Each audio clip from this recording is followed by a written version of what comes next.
She sang to herself in the dark hallway, a thread of sound so fine it might have been mistaken for the sighing of the old house. The melody was a simple one, a half-remembered folk tune from a childhood that felt as distant as another country. Her fingers, nimble and sure, worked a stitch into the fraying cuff of a linen sheet, one of a dozen piled high in a basket at her feet. Here, in this forgotten corridor connecting the servants' wing to the grand, unused West Gallery, no one could see her. No one could judge. Alara Vance was a creature of these liminal spaces, a shadow in a house of brilliant, cold light. She was the poor relation, the necessary but invisible companion to her cousin, Lady Beatrice, and her currency was silence and self-effacement. The song was a small rebellion, an indulgence purchased with obscurity. She did not know, could not have known, that she was not alone. She was entirely unaware the Duke had stopped walking to listen. Alistair, the 6th Duke of Blackwood, stood motionless in the deeper gloom at the far end of the hall, concealed by the heavy velvet curtain that draped an arched doorway. He had been returning from the stables, seeking refuge from the relentless chatter of his guests. A flock of brightly plumed birds his late father's will had insisted he host for the season. The house, his house, had become a theater of artifice, every smile calculated, every conversation a transaction. He was drowning in it. Then he had heard it. Not the practiced trill of a lady showing off her musical education in the drawing room, but something else entirely. It was a sound pure and unperformed, woven with a melancholy that resonated with the hollow spaces inside his own chest. He watched the woman, his intended's cousin, he vaguely recalled. A mouse-like creature with quiet hands and downcast eyes. In the faint light filtering from a high, grime-covered window, he saw the focused line of her brow, the deft movement of her needle. She was not performing for an audience, she was mending, and the song was for herself, alone. It was the most honest thing he had encountered in months. He stayed until the last note faded, and the only sound was the rhythmic pull of thread through linen, and then, as silently as he had arrived, he retreated. The rain had not stopped since morning. It fell in a steady, monotonous sheet against the tall windows of Blackwood Manor, blurring the manicured gardens into a watercolor wash of green and gray. The sound was a constant companion to Alara, a murmur that filled the silences left by others. Inside, the air was thick with the scent of beeswax and damp wool, a smell of preservation against decay. Beatrice and her friends were gathered in the morning room, their laughter like the shattering of delicate glass, sharp and without warmth. Alara sat just outside the main circle, a book lying open but unread in her lap. Her presence was required, a silent testament to Beatrice's charitable nature, but her participation was not. She was furniture, and she had long ago learned to be good at it. "Alara, dear, do be a dove and fetch my embroidery silks from my room.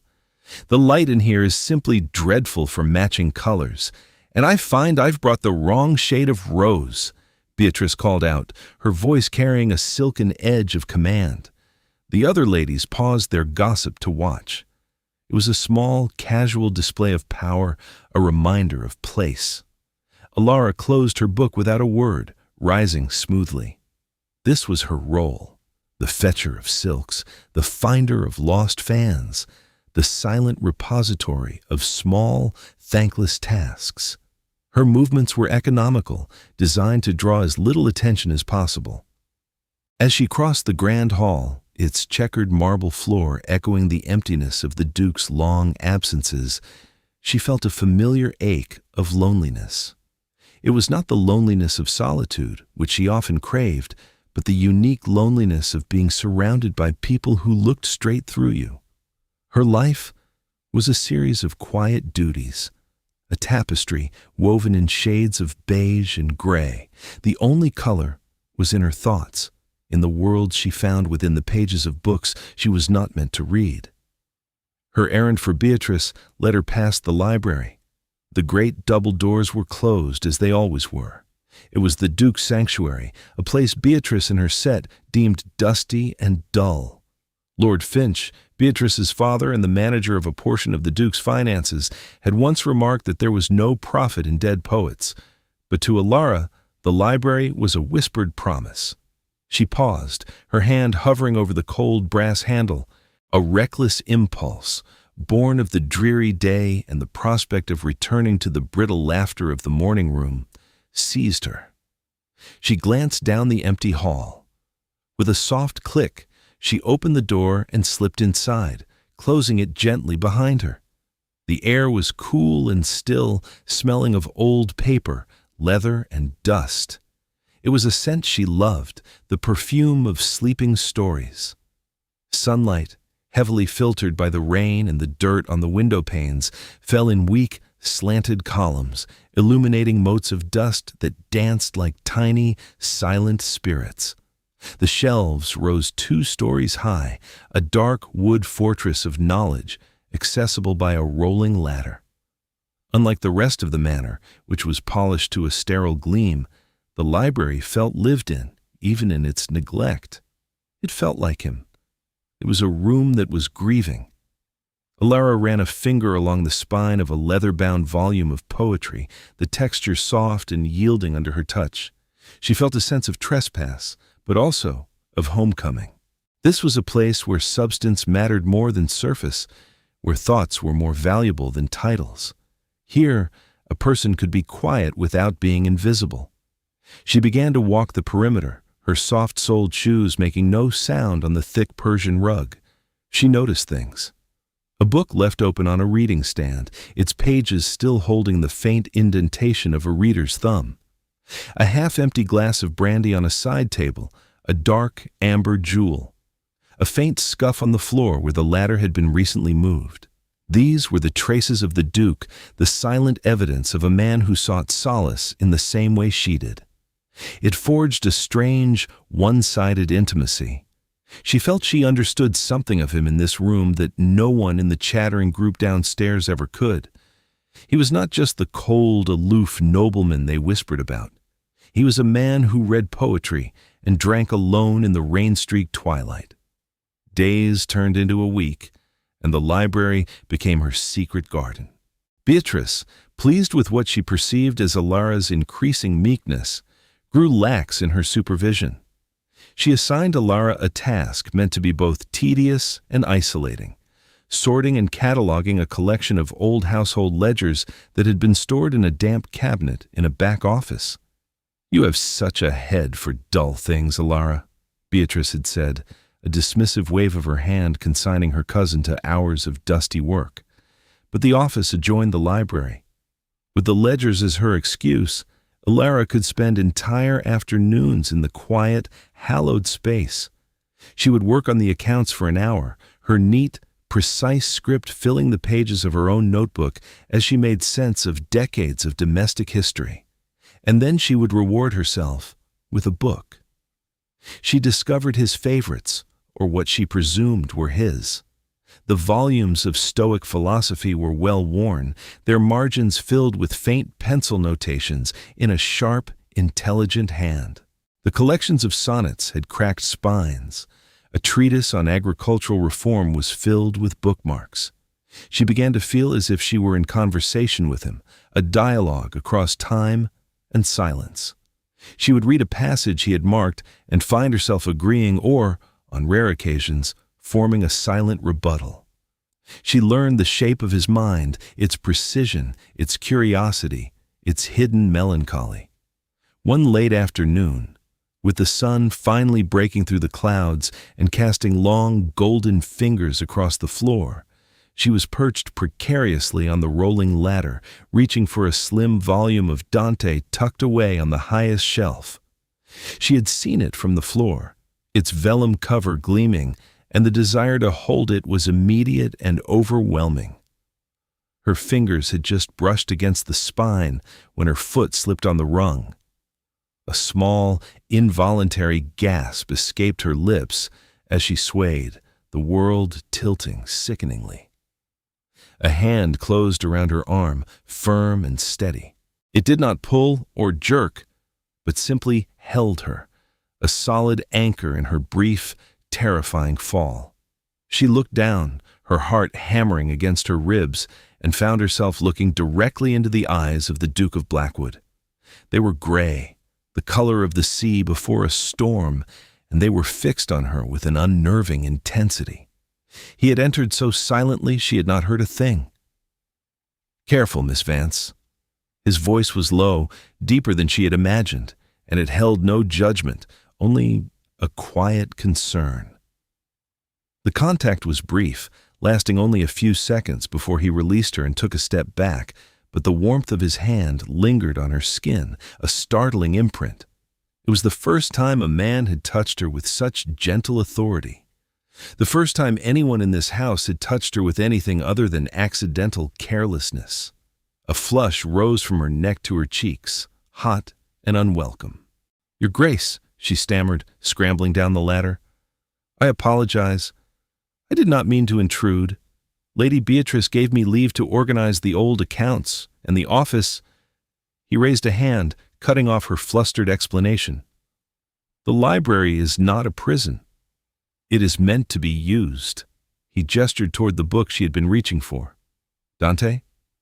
"Yes, Your Grace. I have only ever read translations."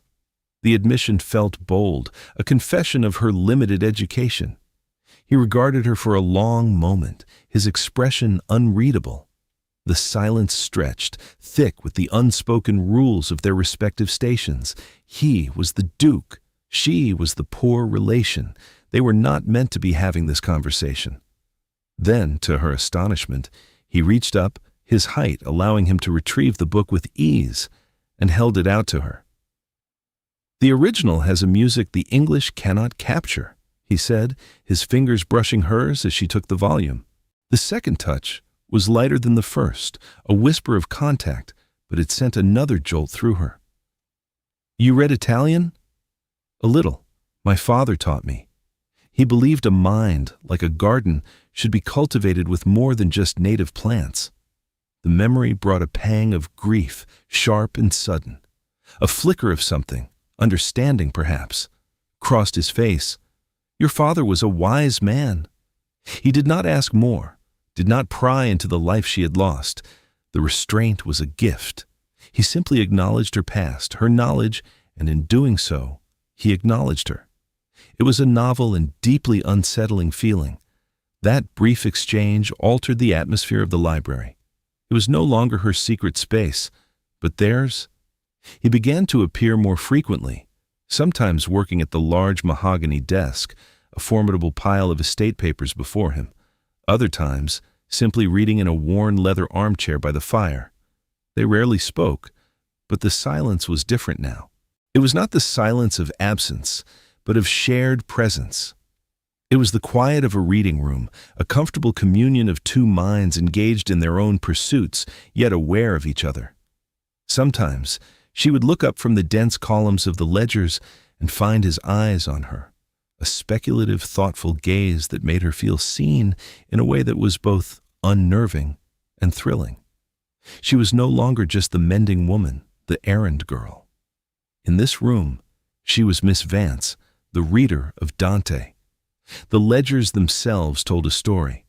At first, it was a simple tale of household expenditure, the cost of beeswax candles, the wages for a stable boy, the exorbitant price of sugar cones. Alara's mind, accustomed to finding patterns in thread and fabric, began to see them in the numbers as well.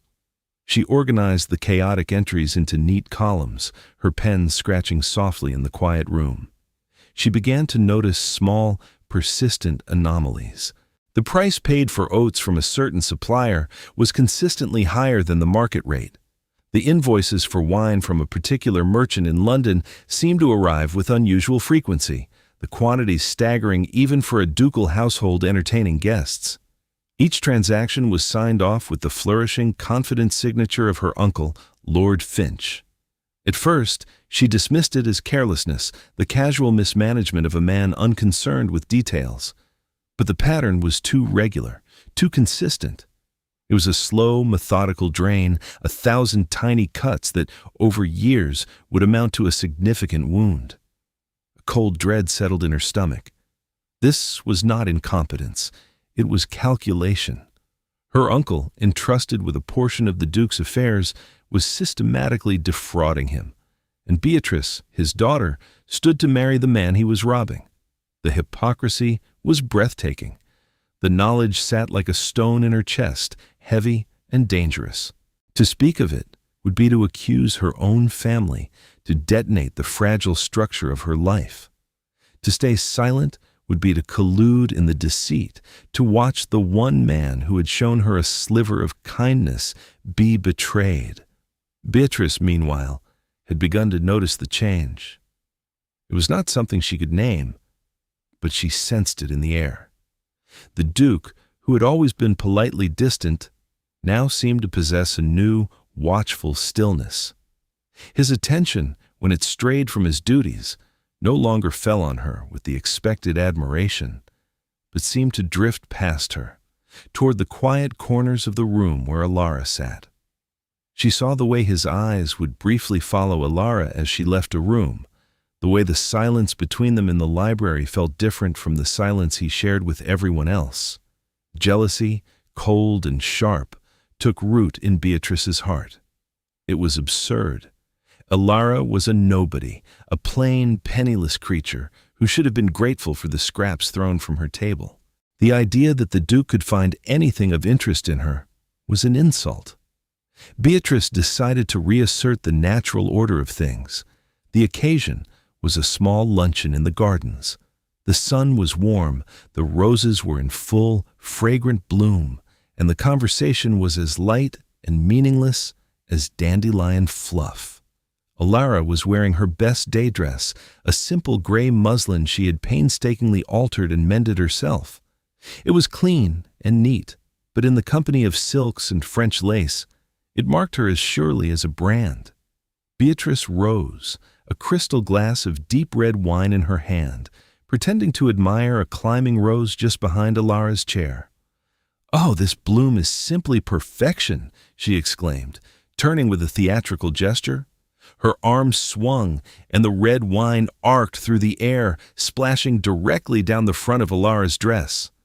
A collective gasp went through the small group of ladies. The dark red stain spread across the pale gray fabric like a blooming, ugly flower. "Oh, my dearest Alara, how clumsy of me!" Beatrice's voice was a confection of false sympathy. "Your only decent dress, is it not? No matter. I'm sure you can mend it. You are so very clever with a needle." The insult was layered, each part designed to cut. It highlighted Alara's poverty, her reliance on mending, and her status as a charity case. The other ladies tittered behind their hands, their eyes glinting with the cruel pleasure of witnessing a small, perfect humiliation. Alara felt the heat of shame rise in her face, but she held her composure. She looked down at the stain, then back up at her cousin, her expression calm. "It is of no consequence, Beatrice. It is only a dress." She rose, taking a napkin from the table and blotting gently at the spill. Her hands were steady. Her voice was even. She would not give them the satisfaction of her tears. "If you will excuse me." She walked away, her back straight, leaving a stunned silence in her wake. She had not been cowed. She had absorbed the blow with a dignity that somehow made Beatrice's cruelty seem cheap and vulgar. From the far end of the lawn, where he had been speaking with the head gardener, the Duke had witnessed the entire exchange. He watched Alara walk toward the house, her small figure retreating but unbroken. He then turned his gaze to Beatrice, and for the first time, the coldness in his eyes was not born of grief, but of contempt. The balance of the world, he was beginning to realize, had very little to do with titles or wealth, and everything to do with character. And in that moment, the character of his intended bride had been laid bare, and it was as ugly as the stain on her cousin's simple dress. That night, Alara did not sleep. The humiliation of the afternoon had faded, replaced by the far heavier burden of the ledgers. The numbers swam before her eyes in the candlelight of her small, Spartan room. She had double-checked everything, her methodical mind leaving no room for error. The fraud was undeniable. Her uncle's signature was the key, locking and unlocking a system of quiet theft that had been operating for nearly a decade. The total sum was enough to be ruinous, a slow poison that explained the estate's mysterious lack of ready capital, the need for mortgages Alistair had mentioned in passing, the constant pressure to make a financially advantageous match. She felt trapped. To reveal the truth would be an act of war against the only family she had. Lord Finch would be disgraced, his reputation destroyed. Beatrice would be cast out of society, her future obliterated. They would call Alara a viper, a traitor who had bitten the hand that fed her. And yet, to remain silent felt like a deeper betrayal. It was a betrayal of the Duke, a man who, in his own quiet way, had treated her with more respect and decency than her own kin. It was a betrayal of the trust he unknowingly placed in her every time he left her alone in his library. Most of all, it was a betrayal of herself, of the core of integrity her father had so carefully instilled in her. Truth, he used to say, is a difficult harvest. Its roots are deep and its stalk is thorny, but it is the only crop that truly nourishes the soul. Her mind went back to the feel of Alistair's hand on her arm, the shared silences in the library, the way he had looked at her when he spoke of Dante. These were small things, threads of connection so fine they might break under the slightest strain. But they were the only things that felt real in this house of illusion. She thought of the estate itself, of the tenant farmers whose livelihoods depended on its solvency, of the old housekeeper Mrs. Gable, who spoke of the Duke with fierce, maternal loyalty. The deceit did not just touch him, it spread like a blight through the entire community. Her decision when it came was not a lightning strike of courage, but a slow, dawning resolution. It was the quiet, inexorable turning of a page. She could not be a party to the lie. She did not know what the consequences would be, could not predict the shape of the explosion, but she knew she had to light the fuse. She would tell him. She would gather her notes, the neat columns of figures, the damning pattern of dates and signatures, and she would present them to the Duke. She would give him the truth, because it was the only thing of value she had to offer. She chose her moment carefully. It had to be a time when they would not be interrupted, away from the prying eyes and ears of the household. The next evening, she saw him walking toward the west terrace after dinner, a solitary figure silhouetted against the deepening twilight. Beatrice and her circle were engaged in a noisy game of cards in the drawing room. Taking a deep breath, her notes clutched in her hand like a talisman, Alara followed him. He was standing at the stone balustrade, looking out over the darkening parkland. He did not seem surprised to see her, as if he had been expecting her. "Your Grace," she began, her voice barely a whisper. He turned to her, his face in shadow. "Miss Vance, may I have a word with you? It is a matter of some importance." He gestured to the stone bench nearby. They sat, a careful distance between them, the air cool on her skin. For a moment, she lost her nerve. The words caught in her throat. How could she, the penniless dependent, accuse her powerful uncle, the father of his intended bride?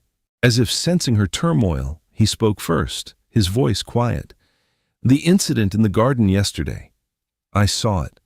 I wanted to apologize for my guests, for my fiancée. Her behavior was inexcusable." The unexpected apology disarmed her. "You have nothing to apologize for, Your Grace. It was nothing." "It was not nothing," he countered, his voice firm. "It was cruelty, and I have grown weary of cruelty." He looked at her then, his gaze direct and searching in the faint light. "You have a strength that this house does not deserve, Miss Vance." His words were like a key, unlocking the fear that had held her silent. He saw strength in her. He saw her. She took a shuddering breath and held out the papers. "Your Grace, I believe you are being robbed." She laid it all out, her voice gaining confidence as she moved from the realm of social anxiety to the solid ground of facts and figures.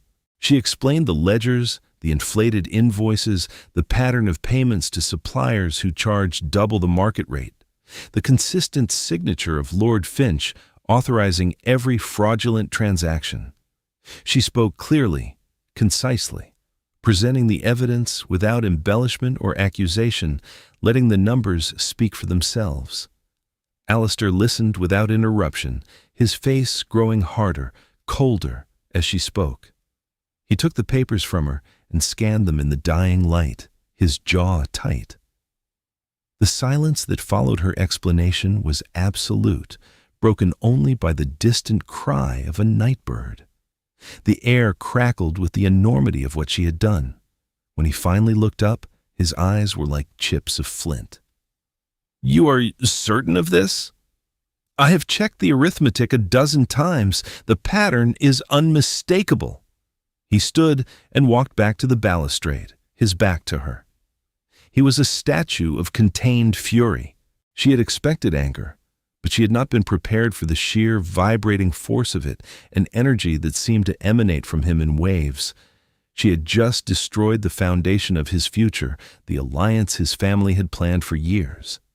She had handed him a crisis that would unravel his engagement and cause a scandal that would be whispered about in every drawing room in London. "He has been managing my father's investments in the city for years," Alistair said, his voice dangerously soft. "My father trusted him implicitly. I continued that trust." The self-recrimination in his tone was sharp. "I have been a fool. Preoccupied with my own grief, I allowed a wolf to guard the flock." He turned back to her, and the anger in his face was now mingled with something else, a raw vulnerability that startled her. "Why did you bring this to me? This is your family, your uncle, your cousin." "It is your estate," she answered simply. "It is your trust that has been broken. And it is the truth." He stared at her for a long, heart-stopping moment. In his eyes, she saw a battle being waged. He was a man cornered, betrayed by those he was supposed to bind himself to. And she, the person with the least power in the house, had just handed him the weapon that would force the confrontation. "There is a dinner tomorrow night," he said at last, his voice flat and decisive. "My solicitor will be here from London. Lord Finch and his daughter will be in attendance. I believe it is time for the accounts to be settled." He did not thank her. He did not offer her protection or reassurance. He simply stated the fact. But as he walked away, leaving her alone on the terrace, she knew that something had irrevocably shifted. The web of deceit was about to be torn apart, and she was standing at its very center. The air in the formal dining room the next evening was electric, with a tension that the dozens of flickering candles could not dispel. The crystal glittered, the silver shone, and the faces arranged around the long mahogany table were masks of polite sociability. Alara sat at the far end, next to a deaf elderly baron, a placement designed by Beatrice to emphasize her insignificance. She had barely eaten, her stomach a tight knot of apprehension. Lord Finch was in high spirits, laughing loudly at some pleasantry, while Beatrice, seated to the Duke's right, looked radiant and triumphant. She believed this dinner was to celebrate the finalization of her marriage contract. Across the table, Alistair was a study in glacial calm. He had been a perfect host, remote but correct, his expression revealing nothing. Only Ilara, who had learned to read the subtle signs of him, could see the taut line of his jaw, the dangerous stillness in his eyes. Beside him sat a severe-looking man with a leather portfolio, his solicitor, Mr. Harding. The meal progressed through its interminable courses. The talk was of horses, politics, and the latest society scandal. Alara felt a sense of surreal detachment, as if she were watching a play whose tragic final act only she and the Duke had read. Beatrice, feeling expansive and secure, decided the time was ripe for one last definitive assertion of her dominance over her dowdy cousin. During a lull in the conversation, she placed her hand on Alistair's arm, a gesture of ownership. "Alistair, darling," she began, her voice carrying across the table, "we have had a most distressing little incident. A valuable miniature of your grandmother, the one that is usually kept in the blue drawing room, has gone missing." A murmur went through the guests. Lord Finch looked concerned. "My dear, are you certain?" "Quite certain," Beatrice continued, her gaze sliding with deliberate malice toward Alara. "It is a delicate matter, of course, but one cannot be too careful. The staff are all beyond reproach, naturally. They have been with the family for years." She let the implication hang in the air. The only new person with access to the main rooms of the house was Alara. Perhaps it has simply been misplaced. Sometimes people who are not accustomed to such fine things do not understand their value and put them away in odd places. The accusation was as clear as it was vile. She was accusing Alara of theft. The blood drained from Alara's face. This was worse than spilled wine. This was an attack on her character, on the very integrity that was her only true possession. She felt 20 pairs of eyes fix on her, a mixture of suspicion and morbid curiosity. "I imagine," Beatrice pressed on, her voice hardening, "that a quick search of the less familiar quarters of the house might prove fruitful." She was calling for a public search of Alara's room, a final, complete humiliation. Alara sat frozen, her hands clenched in her lap. She opened her mouth to deny it, but what could she say? It was her word against that of the future Duchess. Then Alistair moved. He gently removed Beatrice's hand from his arm. He did not raise his voice. He did not look angry. He looked utterly, terrifyingly calm. He placed his napkin on the table and rose to his feet. "There will be no search," he said. The words fell into the silence with the weight of stones. Every eye turned to him. He looked at Beatrice, and the cold fury in his gaze made her smile falter. "The miniature of my grandmother is not missing.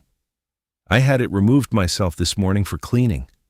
Beatrice's face went slack with shock. You did?" "I did," Alistair affirmed. His eyes swept the table, holding every guest in their grip. "However, I do agree with Lady Beatrice on one point. It is a time for honesty, a time for settling accounts." He turned his gaze, sharp and lethal, upon Lord Finch. "Isn't that so, my lord?" Lord Finch paled, his jovial mask crumbling. I don't understand, your grace." "Oh, I think you do," Alistair said, his voice dropping to a silken, dangerous level. "For the past 10 years you have been my family's trusted financial advisor. A position of great responsibility.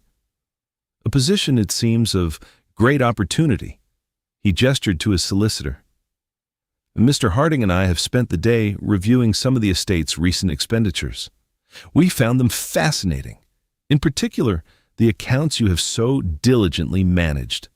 From his portfolio, Mr. Harding produced a sheaf of papers.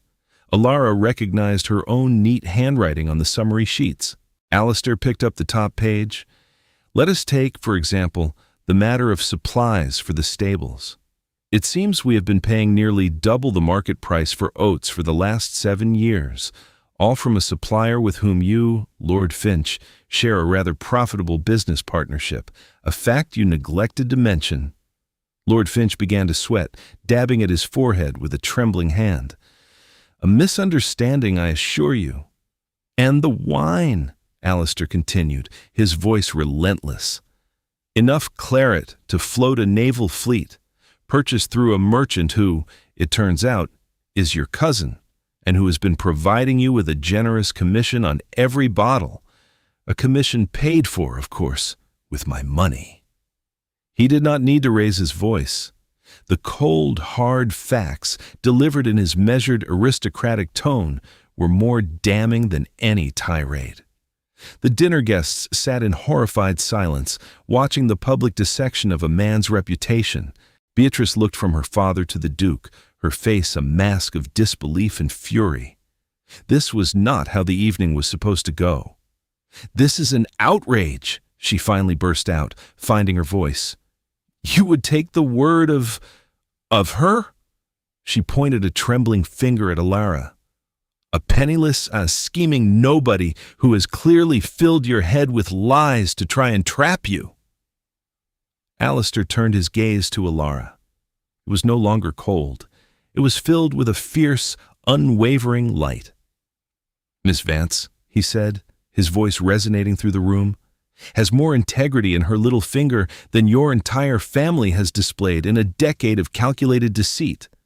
She brought me the truth at great personal risk because she is incapable of being party to a lie. She did not trap me, Lady Beatrice. She saved me. From you." The words were a public declaration, an irrevocable choice. He had not only defended Alara, he had championed her. He had weighed her quiet integrity against Beatrice's title and connections and found the latter wanting. He had chosen truth over advantage, character over pedigree. He looked back at Lord Finch, his face now a mask of ducal authority. "You and your daughter will leave my house within the hour. Mr. Harding will be in contact with your solicitor regarding the matter of restitution. Should you be unwilling to cooperate, he has my full authority to proceed with criminal charges." The finality of it was absolute. Lord Finch slumped in his chair, a broken man. Beatrice, her face contorted with a rage that stripped away all her beauty, threw her napkin onto the table and stormed from the room without a backward glance. The play was over. The lie was dead. And in the wreckage, Alara looked across the long table at Alistair, and for the first time she saw not the Duke, but the man. And he was looking back at her with an expression that made her heart begin a slow, hopeful beat. The house fell into a profound quiet after the storm. The guests, murmuring excuses, had scattered like startled birds. Lord Finch and a weeping, furious Beatrice had departed in a carriage, their disgrace trailing behind them like a shroud. Alara had retreated to the library, the only place that felt like a sanctuary. She stood by the window, watching the moon rise over the park, her mind a whirlwind of shock and relief. She had done the right thing, and the world had not ended. It had instead been irrevocably remade. She heard the door open and close, and knew it was him. She did not turn. Her nerves were too frayed, her emotions too raw. She heard his footsteps on the rug, coming to a stop a few feet behind her. "Ilara," he said. He had never used her given name before. It sounded both strange and perfectly right. She turned to face him. In the soft moonlight that filled the room, his face was gentle, the harsh lines of anger erased. "Your Grace," she whispered. "Alistair?" he corrected softly. He took a step closer, and then another, until he was standing before her. "I believe we are past the need for titles, don't you?" He reached out, not to steady her from a fall this time, but to gently take her hand. His fingers curled around hers, warm and strong. "I owe you a debt I can never truly repay. You gave me back my honor. You woke me from a long sleep." "I only told you the truth," she said, her voice unsteady. "Yes," he breathed, his thumb stroking the back of her hand.